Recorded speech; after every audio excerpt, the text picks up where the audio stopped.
가장 활용도가 좋다는 실비보험, 과연 여러분께서는 몇 프로나 활용을 하고 계신가요? 오늘 영상 끝까지 보시면 실비보험 때문에 더 이상 곤란한 일 겪지 않으실 수 있습니다. 안녕하세요, 보험 PT입니다. 혹시 우리나라에서 실비보험에 가입한 사람이 과연 몇 명 정도나 될까요?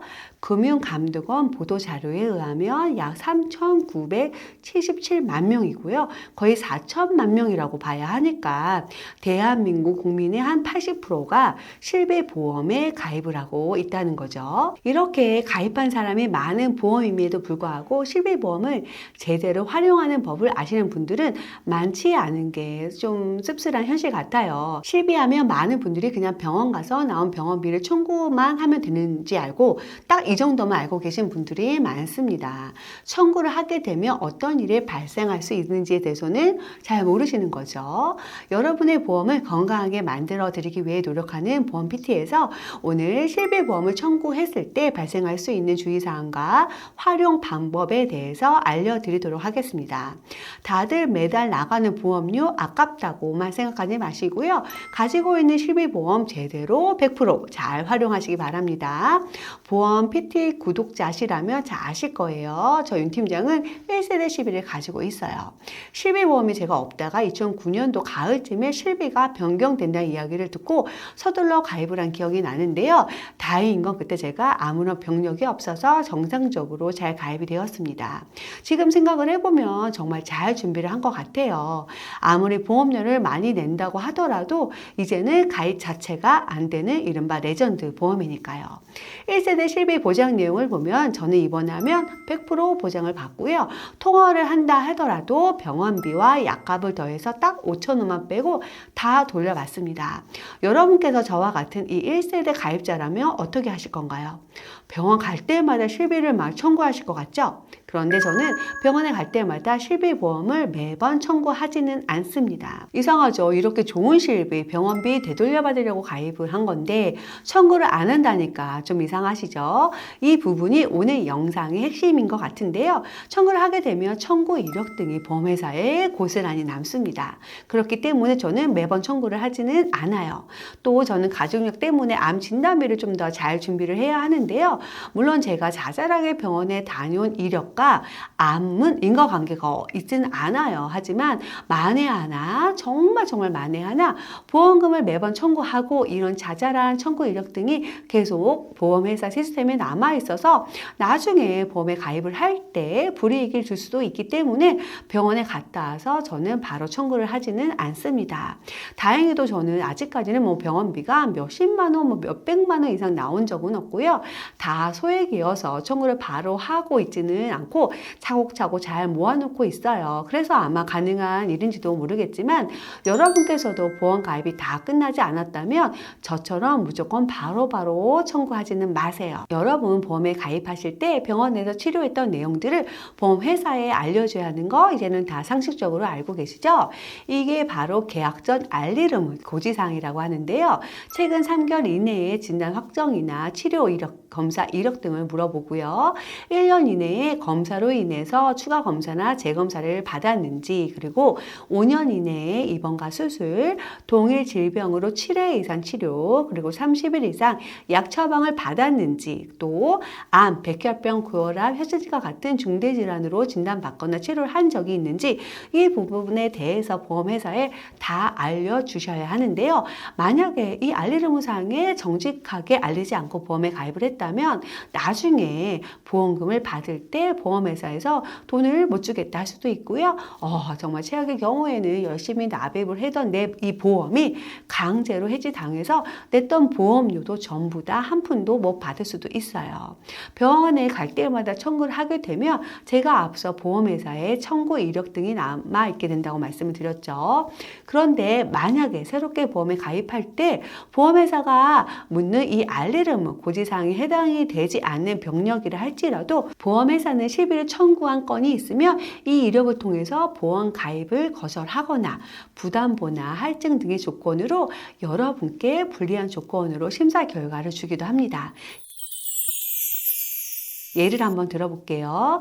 6년 전에 위험으로 15회 통원을 하셨고요. 4년 전에 또 위험으로 6회 통원을 했다면 이건 고지사항에 해당이 될까요? 아니면 고지를 안 해도 될까요? 6년 전 이력은 고지 대상에 해당이 되지 않고 4년 전에 위험으로 6회 통원한 것도 역시나 고지 대상이 아닙니다.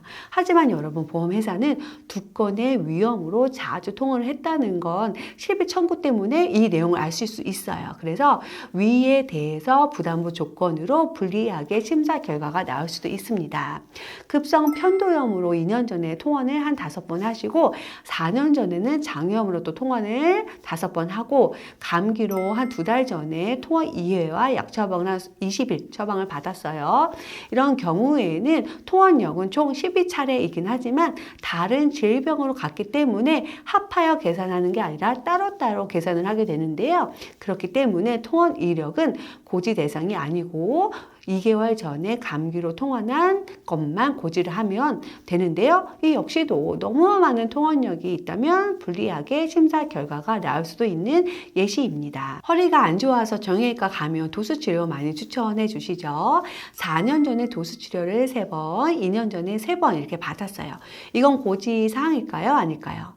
도수치료가 총 6번이기 때문에 원칙적으로 5년 이내 7회 이상 치료가 아니기 때문에 고지 대상은 아닙니다. 그런데 문제가 뭐냐면 한 번 갔다 오면 한 10만 원 정도 금액이 발생을 하는데 여러 번 받으면 부담이 되니까 많은 분들이 보험금을 청구를 하실 거예요. 그럼 보험을 준비할 때 기록이 다 나오다 보니까 치료받은 부위에 대해서 일정 기간 보장 못 받는 부담보가 나올 수도 있고요.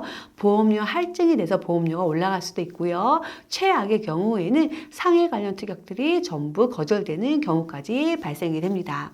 지금까지 예시로 말씀드린 병력 등은 우리 모두에게 발생할 수 있는 생활질환이고 큰 중대질환이라고는 생각을 하지 않아요. 누구나 이 정도는 병원에서 방문해서 치료를 받을 수 있다고 생각을 하는데요. 원칙적으로는 고지 대상이 아니기 때문에 보험사에서 거부할 수는 없지만 청구 이력이 남음으로 인해서 고지 대상이 아닌데도 불구하고 고지를 하셔야 하고요. 그로 인해서 할증, 부담보, 정기간 부담보, 최악의 경우는 인수거절까지 나오게 되죠. 실무를 담당하다 보니까 이와 관련해서 억울한 일을 당하시는 분들 정말 많아요.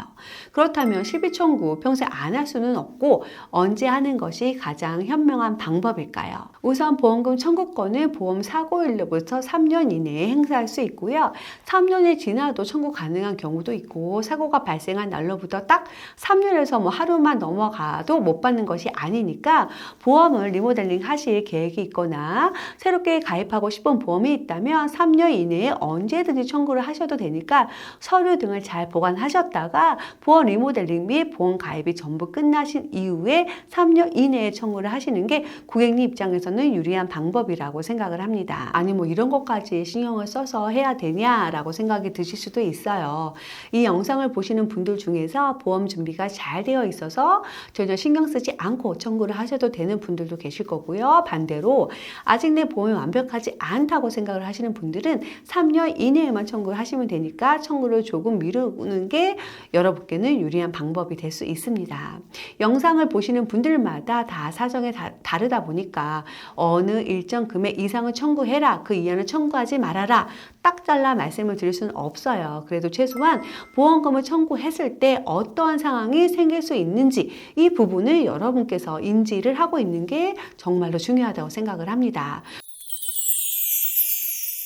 오늘 이 정도 내용만 숙지를 하셔도 앞으로 많은 도움이 되실 거라고 생각을 하고요. 보험 PT에서는 보험 가입을 하실 때 최선 선택을 하실 수 있도록 30여 개의 여러 회사를 비교 설계 및 약관 분석을 통해서 도움 드리고 있습니다. 현재 내가 가지고 있는 보험에 대한 조언 및 컨설팅 그리고 또 전반적인 관리가 필요하다고 생각되시는 분들은 댓글창에나 상담 신청 링크 걸어놨으니까요. 언제든지 연락 주시고요. 오늘 내용 도움 되셨다면 구독, 좋아요, 알림 설정, 공유 부탁드립니다. 다음에도 유익한 내용으로 찾아뵐게요. 감사합니다. 본 광고는 광고 심의 기준을 준수하였으며 유효기간은 심의일로부터 1년입니다.